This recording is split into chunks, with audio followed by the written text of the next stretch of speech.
was when they actually first went into the booth to warm up, Proofy was jumping up and down. He was getting himself hyped, getting that all the team really just hyped. And that's a scary thing, because I've always said, you know, this is a team where if you can manage to get Scumpy hyped, it's just GG. It really is. It's just don't even bother. And on the flip side, I'm hoping we can get some noise for Epsilon. They came in first. You know, it was pretty quiet. They're followed by Optic, and it's everyone's going nuts. We're in London. Let exactly. There we go. Make some noise.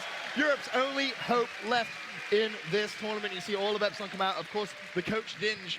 What a fantastic coach he is. And it's worth mentioning as well, we should really run over the maps that we have, because this is where it gets really important. First map is going to be Domination on Freight. Second map, Sovereign S&D. Now, again, if you go back to the Call of Duty World Championships, those first two maps are the exact same that we saw them play. And of course, Epsilon took both of those. So Optic going to have a little bit of intel of how Epsilon play. But at the same time, both these two teams look energized and pumped up and ready to go. The crowd are definitely ready. And I want to start on board with Scumpy. As Shane said, one of the most explosive players to really ever grace Call of Duty. And I want to see how he is going to be kicking things off. He's got himself bottom red, but Epsilon already with a quick push on towards that B flag. It is going to be currently contested. However, two players go down. Now Scumpy already in the early stages has to make a play, but they've already lost B. Scumpy immediately tries to jump on top of it. Not going to... Oh, well, he just got turned on. It was actually Proofy. Proofy decided he's going to clean up Scump, but good break by Epsilon. They were able to just hop that with the smokes and took that so quickly. Rarely in this matchup do you really see B taking control of in the first 20 seconds, but good early aggression from them. That was crazy, and they also have Tommy... Oh, they do have Tommy in a great position here. Maybe able to pick up this kill. Nicely played, and look at the pressure Epsilon are putting on Optic's base already in the early stages. I mean, there's only a minute gone. Oh, less than a minute gone, and Tommy's already on that C flag. He should be able to pick up that kill, does so. That's going to be the flag neutral. There's one more player that's going to be pushing him. Tommy could get the trip cap, not going to happen. Scumpy does just clean him up in the last couple of seconds. Swanee with that Remington 3-1 to kick things off. However, Optic Gaming, they've managed to secure C. They're also on B. Swanee with some blind shots. That's not going to connect. Yeah, that really backfired. They tried to put that pressure on the home cap of Optic, ended up losing B in that flip, so did not really work out as well. But right now, 3 about to be 4 down. Scump just crushes on the B dom, working on getting this back. There's more players after Scumpy as well. He does manage to get one, couldn't find the second. 7-3 start for Scumpy, a 6-2 start for Tommy. You know, we were mentioning Jerd with the slaying power, but let's not forget about Tommy. He just really is one of the best players in Europe, if not the very best. He's been consistent on the biggest stages for as long as I've been watching competitive COD. That was the one thing I really took from Epsilon yesterday. They were all consistently slaying together, not typically one person carrying the weight. Just really good job as a team from them. But Swanee will get dropped there from Clay. Right now, 2-cap control back into control of Epsilon. Clay trying to get these, going to be pushed from the left side. 2 pushing on the B dom, and he will get dropped. Nature, meanwhile, just trying to make a play towards bottom red. He goes down. Proofy does get shut down as well. So realistically, this is Epsilon in full control of the early stages. They've also got themselves a 38 to 25 point lead. 2 minutes, 50 seconds left of the first side here of Domination on Freight. So when you're looking at anyone trying to cross, picks up the kill through the smoke. The second player is going to be in the train. Just going to play it. The time here, there's the kill for Swanee, nicely done. And Swanee on a head glitch is just one of the most impossible things to shut down. It really is, as well as that C flag is actually neutral, and it's Jerd that's causing the ruckus of that. They're starting to get a big lead here, up 20 halfway through this first side, and Swanee there, I mean, that's not, you don't typically see American teams with an AR in that position really by mid-tracks, and he was able to get a couple easy kills across map there. But Swanee tries to turn, that's going to be a tough one to win with the Remington. Switching over to Jerd, they're still firmly in control here. The lead's starting to get pretty big. This is looking scary early on for Optic. And Nature's making a play underground here as well, so I'm going to go on board with him. We're going to immediately see some of those orange arrows turn around. There's that one in mid-alley. Nature needs to pick up this kill. Oh, nothing but hit markers there. He's going to get a chance from the left-hand side. He should go down. And that's good defense really coming in from Epsilon. Swanee just tracks out on any head glitch you can possibly find, making life very, very difficult for Optic Gaming. Josh, meanwhile, that was a lack of accuracy more than anything else. Optic are going to get control of B. Yeah, and we talked about Scump needing to get stuff rolling. He's had a pretty good start, but the rest of the team right now is combined to be, what, minus 12 or so. Right. Just really struggling. Scump can't get it done all by himself. Leads up to 26 right now, 90 seconds left. We'll stick on with Nadeshot here on this left side. They do have the 2-cap control. Looks like he's going to push through crates, try and put a little aggression on the spawn at A. As you can see from the minimap, nobody home. So he should at least be able to get the neutral, but it looks like Epsilon is able to 3-hop B. Yeah, the problem is now Nadeshot is going to have a lot of work to do. There's going to be Epsilon players just racing straight towards him, and he can't afford to just play for the neutral. He's trying to reduce that deficit. He is not going to get the cap. However, now Optic Gaming need to try and jump that B flag, as well as that the home flag is being taken by Epsilon. Clayster goes down, Proofy and Nadeshot left up, and now Optic Gaming with that massive push towards A are going to be left without a single flag. Yeah, and one thing to note, maybe people are not familiar with kind of how this works. This is single elim, best of 5. So a slow start in game 1 is going to be very hard to recover from. But again, this is the first game of the day. It's early. Optic getting warmed up. It looks like Epsilon's going to be the hot team to start. And, you know, at what point are you going to say this is just going to be, you know, borderline impossible to come back from? But then again, we need to see what TCM almost overcame 42 points yesterday. Look at the aggression from Swanee. Yeah, you mentioned it before, but he's got the AR. He's like, oh, I'm just going to go to C. Don't even worry about it. Challenge me, Proofy. Challenge me. You've got a head glitch. It doesn't matter. Accuracy too strong for Swanee. 14 and 6. Kicking things off. The trip cap does go in, and it is going to be there for a couple of seconds. They may just get one tick, but to be honest with you, Maven, damage has been done.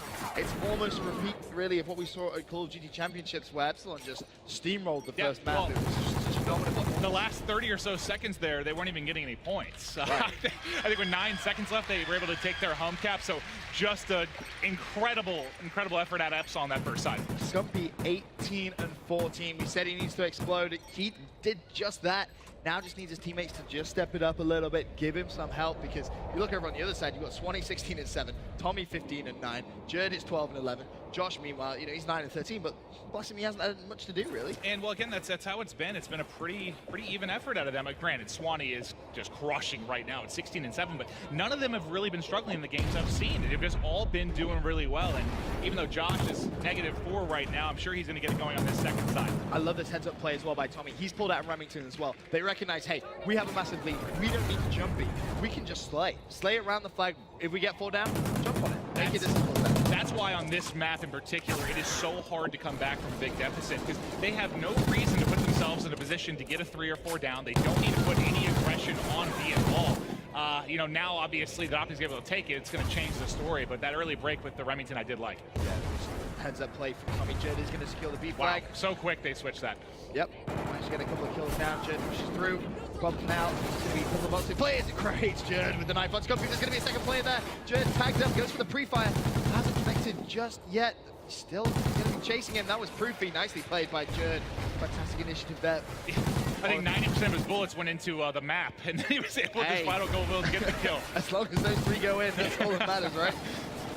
And just taking a look at the score here, I know we're early into the second side, but this lead's about to hit that 40 mark. Scumpy here on the B-Dom will get taken up. It's 3 down right now for Optic. Play last alive. There's the 3-piece. Oh, wow. 4, no. And that was a big play. I mean, they've got to work.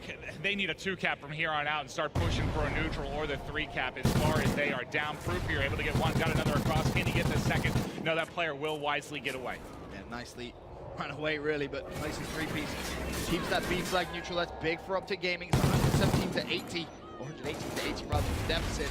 That's getting a tad large. Now Optic Gaming try and hop that B flag. Proofy goes down.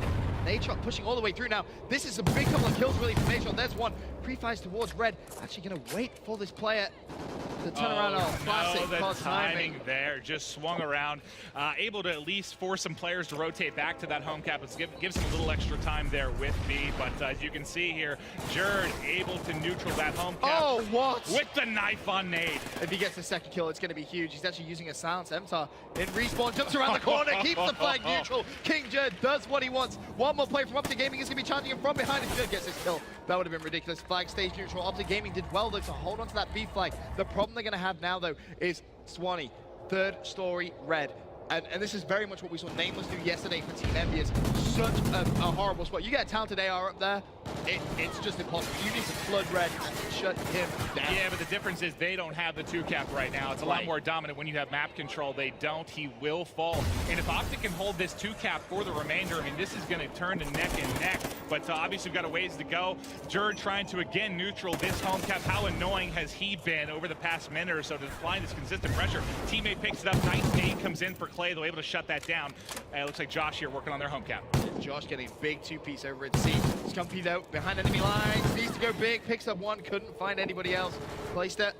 He's pushing forward towards that A flag. 1 minute 45 left. 30-point advantage in favor of Team Epsilon. And if Optic Gaming are going to have any chance of picking up this first map, they need to go, and they need to go now. That's exactly what Nature's doing. He's on that A flag, but they need to make sure they don't lose B at the same time as well. C is actually being capped by Proofy, so potential trip cap for Optic Gaming. Proofy needs this kill. It's going to be huge to his left-hand side. Not going to happen. It does get neutral. Meanwhile, Swanee, it's just a nuisance at A flag. Yeah, so a full minute here with a 3 cap would be 36. That's going to be so difficult to hold. I mean, this is close to, unfortunately, mathematically over in this game one for Optic. And the man of the match for me, at least across his second side, was just Jerd. I mean, I know he isn't quite as flashy statistically as Swanee, but that pressure on the home cap is just so irritating. Oh, without a shadow of a doubt. He's always making Optic flank back, always giving